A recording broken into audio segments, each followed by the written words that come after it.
punkti peale suunamine ka! Ja Usta paneb penaltipunktid 2-1 Flora juhtima. Ja nüüd me oleme olukorras, kus Levadia kaotus esimene sellel hooajal võib olla tõsiasi. See on ikka väga-väga lähedal, jah. Ja oli siin ju loetud minuteid tagasi alles post raksatas Levadia ohtlikud rünnakud, aga nüüd väga ilusasti mängis seal selle kombinatsiooni välja. Alliku andis, nägi, kui Raksinile vaba jalg oli. Ja Iboro jäi kuidagi kaugele. Nüüd Iboro oli seal Allikuga kaasas ja tema selja taha.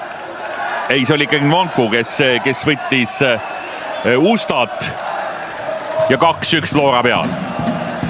Ja Usta näeme siin jääb napilt kaadrist välja, oli üksi ja tegelikult päris koha pealt sai lüüa ja lõi väga täpselt nurka ära Valner.